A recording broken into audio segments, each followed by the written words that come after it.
Welcome to BearZone. I'm Joe Buchanan. And I'm Luke Mullins. We are filling in for our co-anchors Stephen Rice and Brittany Riley as they are on vacation this week. Coming up on BearZone, the World Series trophy is headed to Houston after a crazy Game 7. Also, the soccer team headed to Washington for a chance at a Big Sky title. We also have an update on volleyball. We've got all that and more this week on BearZone. Don't go anywhere.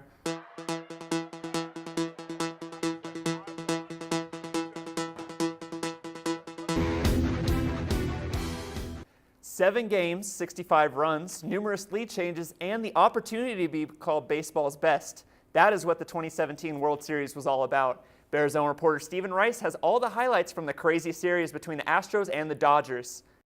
Hollywood may be known for its drama, and that is exactly what you got in the 2017 World Series. Fortunately enough, the script was a happy ending for the Houston Astros. In Game 1, the Dodgers began the story by giving a taste of Clayton Kershaw. While in Game 2, the first plot twist came when the Astros slammed away a win in extras. Now for a change of scenery to Houston, where the Astros remained in character, winning 5-3. But the Dodgers were not going away easily, sneaking in a 6-2 win in Game 4. Now on to Game 5, where the climax of the series reached its highest. In what seemed to be a pitcher's duel turned into a run fest and a walk-off by Houston. With one win away from sweet victory, the Astros headed back to Hollywood. But LA wasn't done, as they flipped the page on the Astros, tying the series at 3 games apiece. Now on to the final chapter, Game 7. The Astros came out swinging and never looked back. Thanks to MVP George Springer, the Astros had a 5-1 lead heading into the 9th. Finally, the story ended on a ground ball to second, where Jose Altuve put away the Dodgers. Reporting from the BearZone studio, I'm Stephen Rice. BearZone. The World Series may be over, but the offseason is right around the corner. Stay tuned to future BearZone episodes for all the offseason buzz. From the MLB World Series buzz to the UNC soccer team's postseason opponent. That's right, the Bears stepped up their Big Sky tournament with a game versus the Sacramento State Hornets. Early in the first half, the buzz continued for Taylor Bray as she scored her first goal of the season, putting the Bears up 1-0. Later, Olivia Seddon smashed another goal for the Bears. This goal stung the Hornets and gave the Bears a 2-0 win. The win catapulted the Bears to the next round of the tournament, where they will face the Montana Grizzlies tomorrow afternoon. We will keep you updated on the team next week right here on BearZone. UNC volleyball clawed their way against the Montana State Bobcats Thursday night for the second time this season. The Bobcats tested the Bears right from the beginning, but UNC rebounded from the early deficit to take a 19-15 lead. The Bobcats tied the set at 25 and again at 26, but UNC got a kill from Emily O'Neill and took a 28-26 victory. Now in the second set, Montana State again challenged the Bears, giving the Bobcats another early advantage. But the Bears came back to take a 16-11 lead with kills from Jaden McCartney and Courtney Lockie. UNC opened the third set with a significant lead that Montana State couldn't match, and the Bears took a 3-0 win. So the next question, could UNC swipe the Montana Grizzlies again this year? Well, the results are in. Did you get your pick right? If you picked the Bears, you got it. UNC proved to be too much for the Grizzlies, starting out fast with a 7-1 run thanks to 5 kills by Jaden McCartney. The early advantage was all the Bears needed to win the first set 25-13. Montana responded quickly, tying the second set 6 times before inching ahead of UNC. The Bears and Grizzlies continued to exchange points until UNC pulled away to earn a 25-16 second set win. UNC continued their strong play in the third set, while Montana kept within 1 or 2 points of the Bears. With an 18-13 lead, UNC held on until the end to win the set 25-16 and sweep the match, 3-0. The Bears are at Idaho tonight battling the Vandals. Then they travel to Cheney, Washington, where they will battle the Eastern Washington Eagles. After the break, Michaela shows us how weather affected one World Series game. We'll be right back. All right, give me a spot. You know my motto, safety first. They could be dangerous. I think we should call animal control. Animal control? To be safe. Don't worry. Just... I got this. It's a new motto. You don't have to be perfect to be a perfect parent. There are thousands of teens in foster care who don't need perfection. They need you. Here's your check.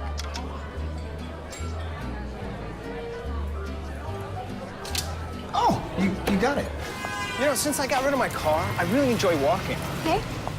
Got it. No, I'm good. Getting pulled over for buzz driving could cost you around $10,000 in fines, legal fees, and increased insurance rates. Oh, you're home early. You live with your mom? That'll set your game back a few years. Buzzed, busted, and broke. Because buzz driving is drunk driving.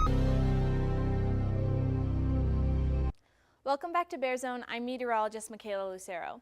Big congratulations to the Houston Astros for winning their first World Series. That is so awesome, and everybody here at BearZone is very excited. Speaking about the World Series, almost 30 years ago, there was an earthquake right before Game 3 of the 1989 World Series. This happened on October 17th in 1989 at 5:04 p.m. It was called the Loma Prieta earthquake. It was right about at the San Andreas Fault, which is about 50 miles south of San Francisco. It had a magnitude of 6.9, which classifies it as a major earthquake. It had a large economic effect, costing almost $10 billion, but it had a small death toll, and we have baseball to thank for that. Game 3 of the World Series was supposed to start at 5:35 p.m. at Candlestick Park in San Francisco. The game was against the Oakland Athletics versus the San Francisco Giants. Now here's why we have baseball to thank for the low death toll. People went home early or stayed at work to watch the game, or they actually went to the game. This meant that there were a lot less people on the highway than there normally would be, and the highway actually collapsed because of the earthquake. If the game would have been played at a different time, who knows what could have happened. Now this was the first earthquake caught on camera. ABC was filming while Tim McGarver was reporting about the game. Now, of course, they couldn't have played the game on that day, so they played on October 27th, and the very next day, Oakland Athletics won the World Series. Heading back into Greeley, we have partly cloudy skies, temperatures at 39 degrees, humidity at 86%, and winds at 7 miles per hour. Tonight, men's basketball takes on Johnson & Wales University here in Greeley. The game starts at 7 p.m., temperatures will be at 45 degrees, and winds will be at 6 miles per hour.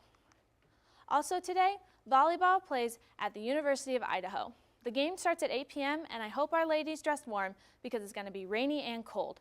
42 degrees for the start of the game at 8 and 41 for the rest of that night. Okay, you ready for this one? Soccer takes on Montana in Washington on Friday. That's a mouthful. But the weather, it's going to be kind of crummy. 10 a.m. all the way to 1, we're expecting rain and snow, and temperatures won't leave freezing. Swimming and diving head to the University of Wyoming on Friday for a meet starting at 5 p.m. Skies will be cloudy and temperatures will be in the mid-50s, but what we're really watching for is the wind. 4 p.m., winds will be at 22 miles per hour, and 7 p.m., they'll only calm down to 16 miles per hour. Volleyball has another game on Friday at Eastern Washington University. The game starts at 7 p.m., and I hope they kept their coats because it's going to be rainy and cold. Swimming and diving will be here in Greeley on Saturday, taking on University of Houston. Their meet starts at 11 a.m., and temperatures will be in the 50s, and will warm up to 66 by 1 p.m., but winds will be at 20 miles per hour. Wrestling heads to the Cowboy Open in Laramie, Wyoming this Saturday. The meet's supposed to go all day, and so is the rain. Temperatures will be in the 50s, but winds will be crazy. Hold on to your hats because at 1 p.m., winds will be at 30 miles per hour. Football takes on Sacramento State on Saturday in California. The game starts at 7 p.m. and their weather, you guessed it, more rain. Temperatures will be in the mid-50s and winds will be at 5 miles per hour. Men's basketball has a preseason exhibition game at CSU on Sunday. The game starts at 5 p.m. and the temperatures will be at 49 degrees, winds will be at 8 miles per hour, and their weather, more rain. The Colorado Avalanche has a game on Saturday against the Flyers in Philadelphia. Temperatures will be at 66 degrees, skies will be cloudy, and the game starts at 5 p.m. Sunday, they'll head to New York to take on the Islanders. Skies will be rainy, and temperatures will be at 65 degrees for the start of the game at 4 p.m. The Broncos will be in Philadelphia taking on the Eagles this Sunday. The game starts at 11 a.m., skies will be cloudy, temperatures will be in the mid-60s, and winds will be at 8 miles per hour. Now, if you have the chance to head out to any of these games we have this weekend, I'd love to see pictures of them. Share them with me on social media, and you might be in the next BearZone. Stay tuned for more. Hey, I'm Anderson Cooper. As a parent, you want to make sure that your child knows how to deal with bullying when they see it happening. And chances are they want to help, but they don't really know how.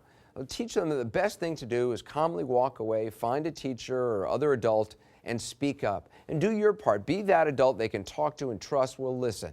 Join me to help stop bullying. Go to stopbullying.gov to find out more. You sure you don't want some? It's chamomile.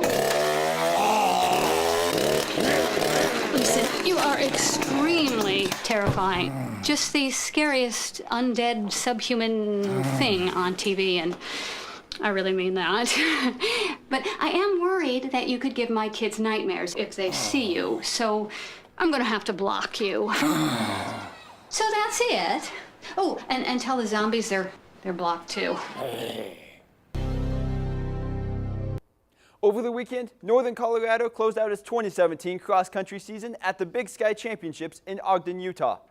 The men finished in 7th place with a score of 238 points, while the women earned a 9th place spot with a score of 264. On the men's side, freshman Stephen Haas finished with the best time of the day as he ran the 8K course in 25 minutes and 46 seconds. That put him 32nd overall. As for the women, senior Katie East finished her final collegiate cross-country meet with a 31st place finish. Although the meet on Saturday concluded with the 2017 cross-country season, now the distance runners get ready for the indoor season. Northern Colorado's first indoor meet is December 8th at the Wyoming Power Meet. The UNC Bears football team hoped to end its losing streak with the Southern Utah Thunderbirds came to Nottingham Field Saturday. But 2 early turnovers put UNC in a hole it just couldn't climb out of. The Thunderbirds took a commanding 13-point lead in the first quarter off of 2 consecutive UNC fumbles. The offense finally got a foothold in the second quarter when senior running back Brandon Cartagena ran 15 yards into the end zone after catching a pass from sophomore quarterback Connor Reagan. Second half now, and Reagan scored another touchdown with a pass to junior tight end Theron Verna. But the Thunderbirds matched the Bears' touchdowns in both the second and third quarters and went on to win 27-14. The Bears try to end their 4-game losing streak Saturday when they take on Sacramento State in California. What does barbecue and Trevor Siemian have in common? They both got grilled Monday night in Kansas City. The Denver Broncos went to Arrowhead Stadium looking to end their 2-game skid, but the Chiefs cooked up other ideas. The stingy Kansas City defense smothered Siemian all night long. Siemian went 19 for 36, throwing just under 200 yards and 1 touchdown. But he also threw 3 picks, got sacked 3 times, and finished the game with a quarterback rating of 5.8. After his performance, the grilling continued as Broncos head coach Vance Joseph faced questions about his QB. The questions got to Joseph. The Broncos faced the Eagles with Brock Osweiler under center. Stay tuned next week to see if the Broncos can end their 3-game skid. Good news, Nuggets fans. You can breathe a little easier after this week. Following the trades involving Cleveland veteran Richard Jefferson and Atlanta's all-star Paul Millsap, Denver had trouble finding the roles for players. Nuggets fans sat with bated breath as the Nuggets lost 3 of their first 4 games, but this week showed the losses were just a slump. The Nuggets are fresh off a 3-game win streak, including a 124-111 blowout against the Brooklyn Nets. The streak ended in New York Monday, though, as the Knicks took the Nuggets 116-110. Nuggets star Nikola Jokic regained his scoring momentum, too, averaging 22 points a game since Friday. And an underdog to watch is shooting guard Will Barton, who led 1 game in each in assists and points scored while coming off the bench as the Nuggets' 6th man. This week, the Nuggets host the Miami Heat, the dreaded Golden State Warriors, and have a rematch against the Brooklyn Nets. For the results of these games and more, tune into BearZone next week. And that is our show for tonight. Be sure to stay up to date on our Twitter and Instagram pages, BearZone UNCO, and on YouTube, Bear News 98. Make sure to like us and join us every week for BearZone. All sports, all the time, for UNC Athletics. Good night.